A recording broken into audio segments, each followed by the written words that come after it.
Rain was still sliding down my spine when she caught my wrist. It wasn't gentle, not cinematic, more like a spark finding dry paper. The world outside our narrow fire escape blurred into color: red taillights, blue sirens, thunder rolling somewhere over the river. I didn't even know her name then, only the warmth of her hand and the charge that made my breath stumble.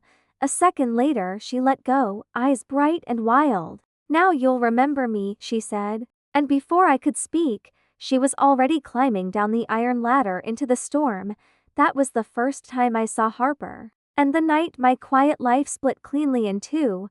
After she vanished into the rain, I stayed frozen, my pulse still tangled with the rhythm of thunder. I could taste metal in the air, feel the city's heartbeat under my bare feet. My apartment window was still open, curtains shuddering like wings trying to take flight. I went back inside, but the air felt wrong, heavier, like the storm had followed me in. The power had gone out hours ago, leaving only the dull flicker of candles on the counter. Everything smelled of wax and ozone. I should have gone to bed, but my thoughts were loud and shapeless, chasing the image of her dark hair, denim jacket, the way she looked at me as if she'd known me before I was born. I tried to write. It's what I always did when I couldn't breathe. The notebook on my desk was swollen from humidity, pages curling like tired petals. I pressed the pen to the paper and scribbled 3 words: "The lightning remembers," then stopped. Because even the page felt too small for what was clawing at my ribs. Somewhere outside, someone shouted. A car alarm wailed, then died. The rain thickened again, hissing against the roof like static. I went back to the window. And there, across the alley, on the other side of the fire escape, a single light blinked on. Her window. Harper stood there, framed by the soft orange glow of a candle. She had changed into a loose sweater, sleeves pushed up, hair wet and tangled. When she saw me watching, she smiled, not wide, not bold, but enough to make the room tilt. She lifted a mug, like a toast, and mouthed something I couldn't hear. Maybe hey. Maybe my name. I raised my mug of cold coffee in reply. She laughed, soundless behind the glass. And for a second the whole storm disappeared, then the lights of the city flickered back to life, blinding, buzzing, ordinary again, and she was gone. By morning, the street smelled like steam and sugar from the bakery downstairs. I hadn't slept. I kept replaying that look, that silent conversation between windows. It was ridiculous, 2 neighbors connected by rain and insomnia. But something in me had shifted, subtle but permanent, like a chord that had finally found its missing note. All day I tried to convince myself it was nothing. I went to work, I smiled, I came home. But as the sun sank, my eyes kept finding the fire escape. Every metal bar gleamed with leftover rain, each one whispering, "Go up." ATPM. I gave in. I grabbed my notebook and climbed back out, the city humming below. The air was cooler now, threaded with the scent of fried food and gasoline. Somewhere, a street musician played a slow trumpet line, half mournful, half hopeful. I started to write again, letting the night bleed into words. Maybe we only meet people when the sky wants us to see them. Maybe storms are just introductions disguised as disasters. I smiled at how dramatic it sounded until I heard it. The same laugh. Low, rough, unmistakable. Harper was back. She climbed from her window like it was the most natural thing in the world, barefoot, carrying 2 paper cups of coffee. "Couldn't sleep," she said softly, and handed me one. Steam curled between us. We didn't talk much. She sat beside me, legs tucked under, eyes on the horizon where the last lightning was fading behind the skyline. Sometimes our shoulders almost touched. Sometimes silence filled the space so perfectly it felt sacred. When she finally spoke, her voice was quieter than the rain had been. "I like this time," she said. "When the city exhales. When everyone else is pretending tomorrow matters more than right now." I nodded, not trusting my voice. Because that was exactly what I'd been thinking, that this sliver of night between storms felt like something rare. A pause. A place where the world forgot to judge. For a long while we watched the sky change colors, the black thinning into navy, into gray. She asked what I was writing. I told her I didn't know yet. She said that was the best kind of writing, the kind that doesn't ask for permission. When dawn finally scraped gold across the rooftops, she stood, stretched, and looked down at me. "Riley," she said my name, somehow familiar in her mouth. "You've got that look." "What look?" "The kind people get before their life starts to move again." Then she smiled slow, sure, and climbed down the ladder before I could think of a single clever thing to say. After she disappeared into the waking city, I stayed there, notebook open, hands shaking. The first line of a new song wrote itself across the page. She came with the thunder and left with the sunrise, and I knew, without understanding why, that the story wasn't over. Because somewhere below, in the maze of streets and light, Harper was walking away, but not far, and the city had already decided to bring her back. The city still smelled like yesterday's storm when she came back. That quiet, silver kind of night when the air feels like it's waiting for something. I was on the fire escape again, mug of coffee cooling between my palms, pretending not to hope. Below, traffic murmured, neon signs blinked, and steam from the diner vents coiled like ghosts into the sky. I told myself I was just out here for the view, but my pulse kept stealing glances at her window, then soft metal footsteps. Harper appeared, climbing toward me from the opposite building, hair tied up, a paper bag looped around her wrist. The same calm grin, the same sense that the world could tilt a little and she wouldn't lose her balance. Without a word she tossed me the bag. Inside, 2 still warm cinnamon rolls. She settled beside me, cross-legged, her shoulder close enough that I could feel the heat radiating through her hoodie. For a while we just ate. Sugar sticking to our fingers, sirens blending with the hum of the night. Every so often she looked over as if to check that I hadn't dissolved into the dark. I tried to find something clever to say, but the quiet was better. It was the kind that doesn't ask for answers. After a few minutes she pointed upward to the rooftop above us. Her eyebrows lifted, a silent dare. The metal rungs were slick but solid under our hands. By the time we reached the top, the air felt different, lighter, colder, vast. From here the city looked half asleep, half alive. Traffic veins glowing, windows blinking. The horizon still bruised with leftover thunderclouds. Someone had left an old plastic chair and a broken door laid across 2 crates, an accidental table. Harper put our coffee cups down and pulled a black marker from her pocket.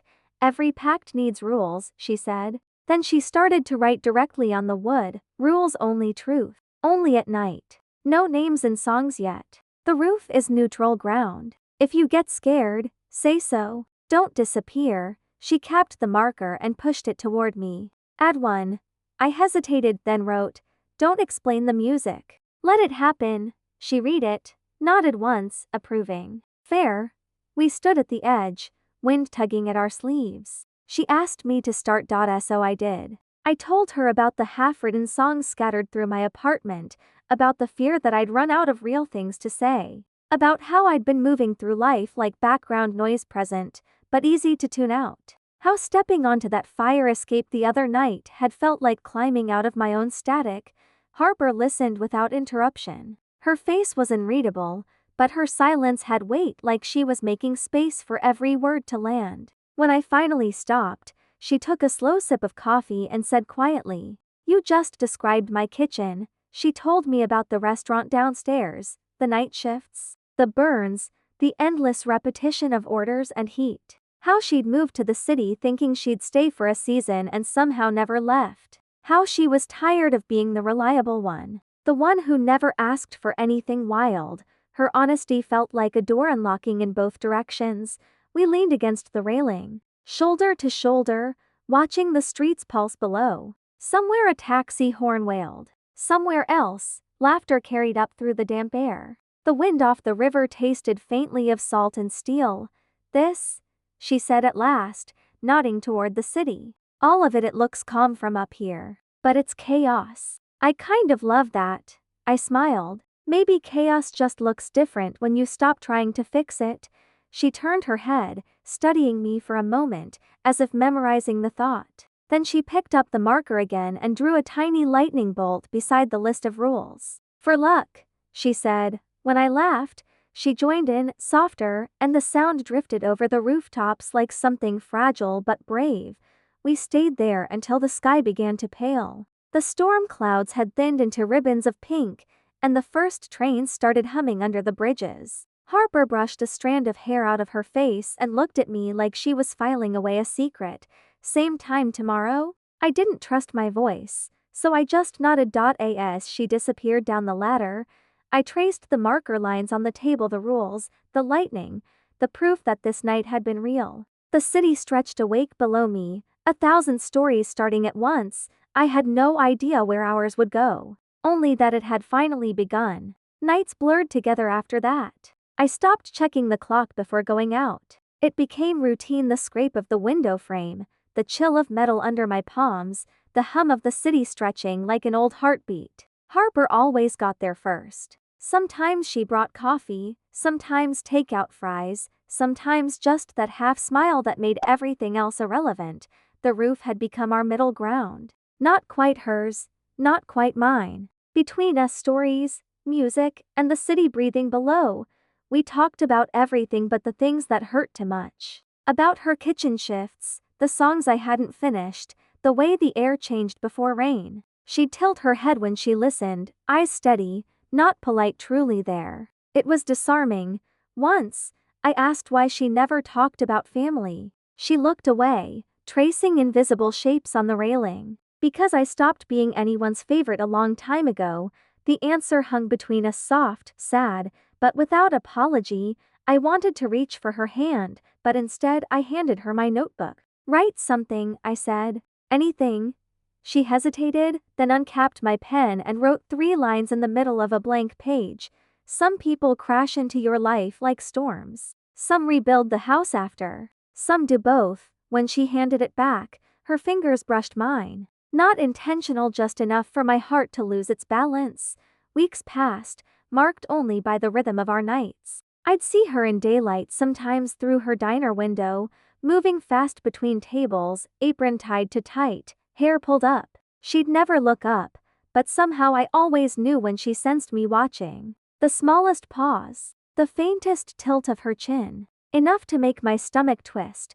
The rooftop became our translation space. Every glance, every shared silence meant something we never dared to name. I learned the way she laughed when she was tired, the way she hummed when she was thinking, the way she avoided goodbyes. One night, when the sky was too clear to ignore, she brought an old portable radio. We tuned it until the static turned into music, soft jazz bleeding through the fuzz. The sound felt ancient, like it came from another version of the city. We didn't dance, but we might as well have. Our feet moved to the same rhythm, quiet and close to the edge. Harper looked at me, then not the way strangers do, not even the way friends do. It was something steadier, like recognition. You ever think, she said, that maybe the people who find us are the ones brave enough to stay up late? Maybe, I said. Or maybe the world just hides better in the dark. She smiled, that secret, crooked smile that made me want to keep talking forever. When the wind picked up, she offered me her jacket. I refused. She rolled her eyes, muttered something about stubborn musicians, and draped it over my shoulders anyway. The fabric smelled like coffee, soap, and long nights. Riley, she said quietly, if this ever stops being enough, you'll tell me, right? I didn't answer right away. The word enough echoed like a heartbeat. What did that even mean anymore? The skyline blinked behind her, blue and orange. I wanted to tell her that the city felt smaller when she wasn't in it, that her name had become the measure of every silence, but I just nodded. Good, she said softly, because I don't do half-truths. That night, after she left, I stayed on the roof until sunrise. The city unfolded beneath me, endless and indifferent. I flipped through my notebook, her words staring back at me. That lightning bolt we'd drawn weeks ago fading under the dew, between her window and mine. The air still hummed, like a held note waiting to resolve, and in that quiet, I realized something terrifyingly simple. I wasn't just writing about her anymore. I was writing because of her. Days began to stretch between us. Not all at once, it started small, like hairline cracks in glass. A missed message. A shift that ran too long. A night when rain came and neither of us climbed out. The rhythm we'd built, midnight. Laughter, coffee, steam began to stumble. The city kept spinning, but the air between our windows felt heavier, slower. The first time she didn't show, I told myself she was tired. The second time, I convinced myself I was. By the third night, I stopped pretending. The rooftop waited empty, cold metal slick with drizzle. The cup she'd left the week before still sat by the railing, half filled with rainwater. I touched it, absurdly, as if warmth could still hide inside. When the wind rose, it carried music from somewhere not ours, not even good, just a street performer 3 blocks away playing to no one. I sat and listened anyway, imagining her there, leaning on the rail, mocking the lyrics the way she always did. I didn't cry. I just wrote her name on my arm in pen, small and smudged, then scrubbed it away before the ink dried. She texted 2 days later. Sorry, work's a mess. You okay? 3 words that sounded like a window cracking open. I typed and deleted my answer 6 times. Finally sent. Yeah, just loud without you. No reply. That night, I didn't climb the fire escape. I stayed inside, lights off, the city outside moving like a film I'd already seen too many times. I told myself distance was fine, necessary even. I'd lived in solitude long before Harper. I could do it again, but the silence had changed shape. Before her, it was background noise. Now it was absence. A week later, she appeared again. No warning, just the sound of boots on the ladder. I looked up from my notebook, startled, and there she was, breathless, hair messy, eyes tired but alive. I missed this, she said simply. She didn't have to explain what this meant. The space, the air, the small, fragile world we'd built above the city. We sat in our usual spots. No coffee this time, just the wind. I thought you'd stopped coming, I said. I almost did, she admitted. Sometimes the world below gets too loud. There was something else under her voice, guilt, maybe, or fear. I wanted to ask, but the moment felt too delicate. So I did what I always did. I turned to the sky. The clouds hung low, heavy and colorless. Looks like rain again, I murmured. Good, she said. Rain hides things. We stayed like that, silent, close enough to feel the tension pulsing through the air. I wanted to tell her everything that had been sitting in my chest, the worry, the confusion, the missing. But words felt too fragile to risk. When lightning flashed across the horizon, it lit her face for half a second, tired, beautiful, real. She looked at me then, and for a heartbeat, I saw every version of us that might have been. Later, as she climbed down the ladder, she turned back. Hey, she said softly, don't give up on the rooftop, okay? I won't, I said, but I already knew it wasn't the rooftop I was afraid of losing. Days passed again, uneven and strange. We met when we could, sometimes for minutes, sometimes for hours. But something had changed. The easy rhythm, the laughter replaced by a quiet that wasn't peace, but pressure. Still, I kept showing up. Because sometimes, loving someone isn't about having them close. It's about not closing the window. And every night, before sleep, I'd glance across the alley. Her window glowed faintly, like a heartbeat refusing to fade. The air between our windows felt different that week. Heavier, quieter, like the city was holding its breath, waiting to see what we'd do next. Harper hadn't texted for 3 days. And for once I didn't chase her silence. I told myself I was respecting her space. But if I'm honest, I was afraid that if I reached out and she didn't answer, that would be the real ending. So I waited, and the city kept breathing without us. Tea was Thursday when she finally came back. No coffee, no smile, just her, standing on the rooftop, hands shoved in her pockets, the wind tearing at her hoodie. I thought maybe you stopped coming, I said. I thought maybe you wanted me to, she replied.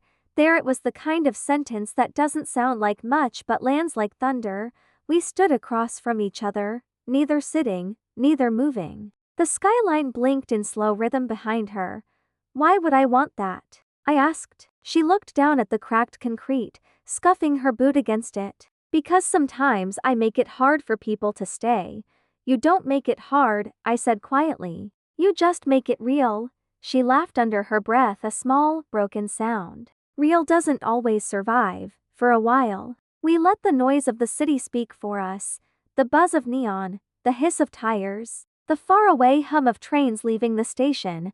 Then Harper turned to me, eyes glinting under the streetlight glow. You ever get scared that we're just, she stopped herself, that this is temporary? Everything is temporary, I said, but that doesn't mean it's not worth it. She looked at me like she wanted to believe it, but couldn't. So I stepped closer. Not enough to close the space, just enough to show I wasn't afraid of it. We built something out of nothing, I said. That has to count for something. The wind shifted, carrying the faint smell of cinnamon and coffee from the diner below. Harper closed her eyes, inhaled like it hurt. You ever notice how cities never stop? People come and go, windows light up, shut down. And somehow, we think what we have will stay untouched. It can, I said, though even I heard the doubt in my voice. She turned toward me again, her expression soft but sharp in the same breath. You're an optimist. No, I said. I'm just trying not to give up on things before they're finished. Harper's eyes met mine, then steady, searching, almost vulnerable. And if we already know how this ends, then we decide what kind of story it's going to be before it does. The clouds began to move in, slow and deliberate, swallowing the last hints of light. The city below flickered in reflections of amber and steel. She walked toward the railing, gripping it with both hands. I hate goodbyes, she said. Then don't say one, I answered. She looked over her shoulder at me, and there was something in her gaze, hadn't seen before, fear, yes, but also relief. The kind that comes when you finally stop running. Okay, she said. No goodbyes, just pauses. I nodded. Pauses are fine. Pauses mean there's still music left.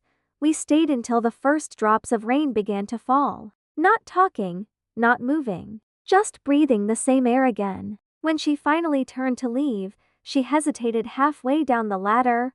Riley, she called softly, not looking up. Thank you for not closing your window. I didn't answer. Didn't trust myself to. When the rain thickened, I went back inside. The city lights blurred through the glass, turning everything gold and trembling. I opened my notebook and wrote 4 words before the page smeared with rainwater. She stayed. For now. The rain didn't stop that night. It fell steady and unhurried, like the city itself was trying to rinse away everything unspoken. I barely slept. Every few minutes I found myself looking toward Harper's window, the faint yellow glow still burning behind the glass, steady as a pulse. By the time the sky began to pale, I was still awake. The air was thick, electric, full of that strange stillness that only comes before morning. I didn't plan to climb out again. I told myself I was done waiting, but my body didn't believe me. My hands were already on the window frame before my mind could argue.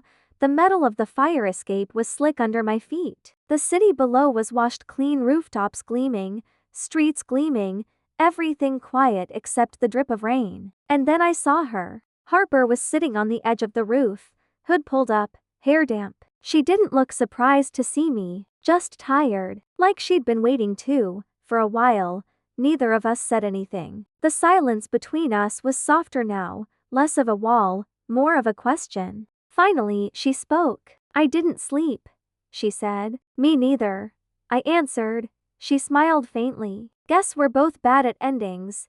The sky was shifting behind her, a thin strip of gold pushing through the clouds. It painted her face in light that made her look both older and impossibly young. I keep thinking about that night you found me, she said. The storm, the roof, all of it. I didn't mean for any of this to happen. I know, I said. Neither did I, but I don't regret it. Me neither. Those 2 words, simple, small, felt heavier than anything we'd said before. We watched the light crawl higher, the city waking up one window at a time. Somewhere far below, a delivery truck rattled down the street. A woman opened a cafe door. The world was starting again, whether we were ready or not.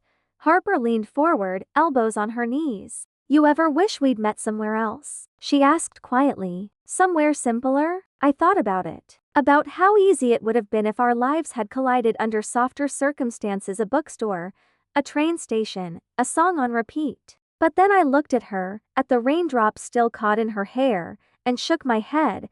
If it hadn't been here, I said, I might not have noticed you. She turned to me then, eyes shining. You would have noticed, and maybe she was right. The sun was breaking through now, slow and careful, spilling over the rooftops. The whole city seemed to exhale.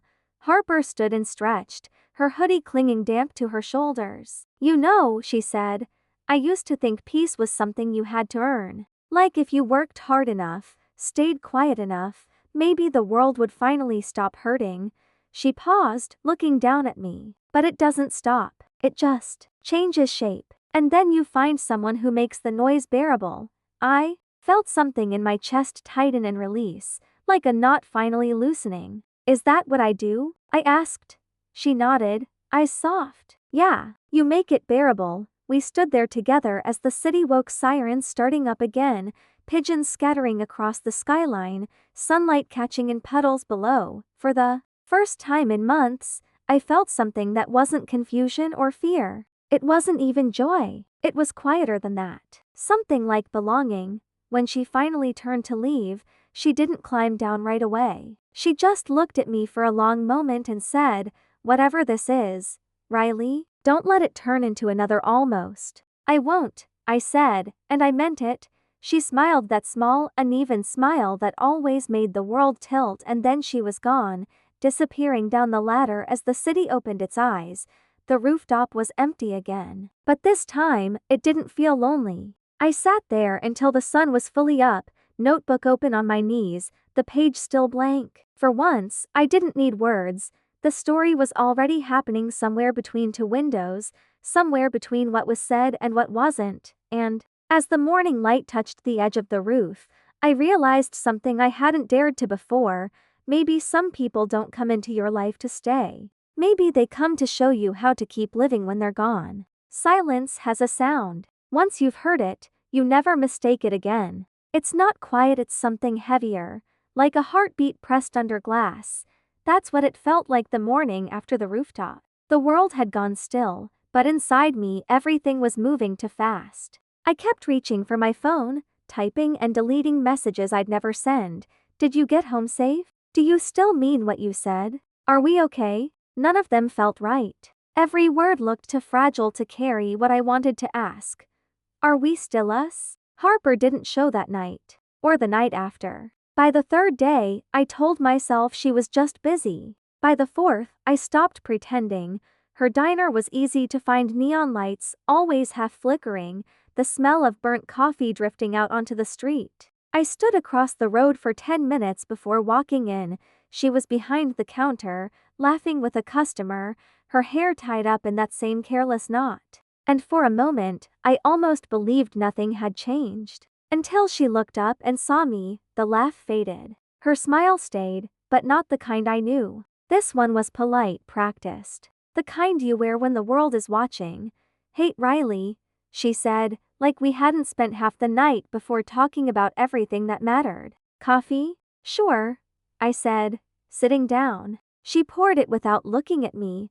The silence between us roared louder than the traffic outside. When her shift ended, she walked me out. The street was damp again, the air tasting of ozone and exhaust.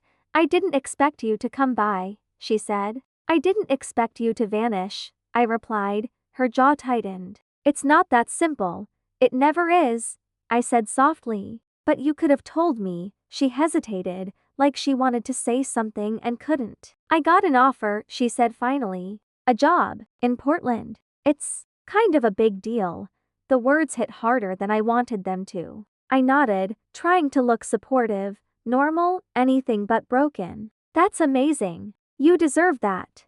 "Do I?" she asked. "Because it doesn't feel amazing. It feels like running." We walked without direction, the city lights flickering across her face. Every step felt like it could be the last. "Are you going to take it?" I asked. "I don't know," she said. "If I stay, I'm scared I'll keep waiting for something that can't last. But if I go, I lose the only thing that's felt real in years." "You mean the rooftop?" She shook her head. "I mean you." I didn't know what to say. There are moments when love feels like a confession, and others when it feels like a wound. This was both. We stopped at an intersection. The crosswalk light blinked red, then white. Neither of us moved. "I can't ask you to stay," I said finally. "That's not fair." "Then what are you asking?" she whispered. I looked at her. The city swirling around us, horns, footsteps, laughter, life. And still, it felt like everything had narrowed to her face, her eyes, the trembling line of her mouth. I'm asking you not to disappear, I said. Even if you go. For a moment, it seemed like she might cry. But Harper wasn't the crying type. She nodded once, sharp, decisive. I'll tell you when I decide, she said. Promise. Then she turned and walked away, the neon lights painting her in pink and blue until she vanished around the corner. I stood there long after she was gone, the city pressing close, the silence returning like a weight on my chest. That night, I didn't climb the rooftop. I left the window open instead, just in case. In the days that followed, I learned how quiet a city can be even when it's loud. I went to class, played gigs, smiled at people who didn't ask questions. But every sound felt wrong, the music off key, the laughter too bright, the hours too long. Sometimes, in the middle of a crowd, I thought I saw her. A flash of dark hair, a red hoodie, the tilt of a head that looked like hers. But when I turned, it was always someone else. A week later, I found an envelope on my fire escape. No note on the outside, just my name, written in her sharp handwriting. Inside was a single page torn from my own notebook. It read, "You once said we can decide what kind of story this will be. Maybe this is the part where we learn how to let go without losing what mattered. I'll find you again when the noise feels like home." No signature. No goodbye. Just her handwriting. Just silence. That night, I climbed the rooftop again. The city was quieter than usual, the sky a deep violet fading to black. I sat on the edge, the letter beside me, the wind pulling at the corners. The silence didn't hurt this time. It just was. And maybe that's what love leaves behind, not absence, but space. A place big enough for remembering. The letter arrived on a Tuesday. No name, no return address. Just a single word on the envelope: rooftop. Riley stared at it for a long time, heart pounding, breath caught between hope and fear. She opened it slowly. Inside wasn't paper, it was a small silver key. Attached to it, a note in Harper's handwriting. "You'll know where it fits." Her mind raced. The old building? The diner? Their rooftop? The city outside roared to life as thunder cracked over the skyline, the same sound that started it all. And for the first time since Harper left, Riley ran. Where she was going, she didn't know. But the story wasn't over, not yet. Because sometimes love doesn't fade. Sometimes it finds a new door. Don't miss the next chapter when the noise comes home. It's coming very soon, and trust me, it's the most powerful, emotional episode yet. If you're still with this story, leave a like, subscribe so you don't miss the drop, and tell me in the comments what do you think that key unlocks.